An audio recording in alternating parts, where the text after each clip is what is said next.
Hello বন্ধুরা, কিছুদিন আগে আমি গিয়েছিলাম আলিপুর জেল মিউজিয়ামে। স্কিপ না করে সম্পূর্ণ ভিডিওটি দেখবার অনুরোধ রইল। 1906 সালে আলিপুর সেন্ট্রাল জেল প্রতিষ্ঠা হয়, যা পরবর্তীকালে আলিপুর সংশোধনাগার নামে পরিচিত হয়। 2019 সালের 2রা ফেব্রুয়ারি এই জেলটি বন্ধ করে দেওয়া হয়। পরে এখানেই তৈরি হয় মিউজিয়াম। যারা প্রথমবারই চ্যানেলে ভিজিট করছেন, ভিডিওটা ভালো লাগলে চ্যানেলটিকে সাবস্ক্রাইব করতে ভুলবেন না কিন্তু।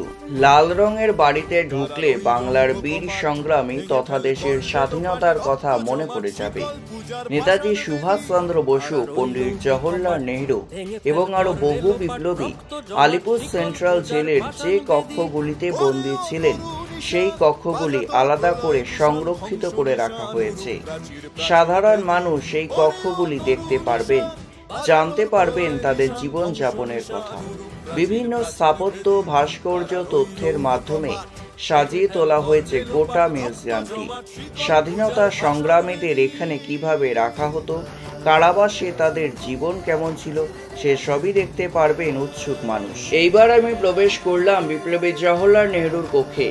এই কারাকক্ষে বিপ্লবী জওহরলাল নেহরু 17 ফেব্রুয়ারি 1934 থেকে 7 মে 1934 পর্যন্ত বন্দী ছিলেন। কারাকক্ষের সামনে ডান পাশে একটি গাছতলায় ইন্দিরা গান্ধীর মূর্তি রয়েছে। জানতে পারলাম নেহরু যখন বন্দী ছিলেন কারাকক্ষে, তখন শ্রীমতী ইন্দিরা গান্ধী প্রায়ই আসতেন এবং এই গাছতলায় বসেই কথা বলতেন। মিউজিয়ামের মাঝে রয়েছে এক বিশাল উঠোন।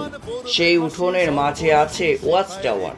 এই ওয়াচ টাওয়ার থেকেই প্রহরী গোটা জেল চত্বরে নজরদারি চালাতো। এখন এই ওয়াচ টাওয়ারের উপরে একটি গ্যালারি তৈরি করা হয়েছে।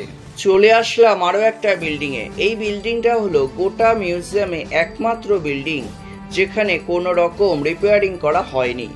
দর্শকরা আসল জেল কেমন ছিল সেটা যেন অনুভব করতে পারে, সেজন্য একটা বিল্ডিং যেমনটা ছিল ঠিক তেমনই করা আছে। এই বিল্ডিং এ একসাথে অনেক বন্দী থাকতেন। কেউ দোষ করলে একই জায়গায় তার উপর চলতো অত্যাচার। চুলদাড়ি কাটাও এই বিল্ডিং এর বারান্দায় হতো। অন্ধকারাচ্ছন্ন ঘর, তার মধ্যে হালকা হলুদ আলো। দেওয়ালে প্লাস্টার খসে ইট যেন উকি দিচ্ছে। সারিবদ্ধভাবে দুপাশে শোয়ার জায়গা, একই জায়গায় স্নান ও শৌচালয়ের ব্যবস্থা।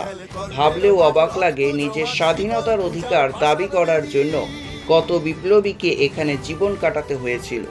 আশা করছি নতুন বন্ধুরা এতক্ষণে চ্যানেলটিকে সাবস্ক্রাইব করে ফেলেছেন। কেমন লাগলো ভিডিওটা? লাইক করো, কমেন্ট করো এবং শেয়ার করো সকলের সাথে। দেখা হচ্ছে পরবর্তী ভিডিওতে। তাহলে আজকের মতো টাটা।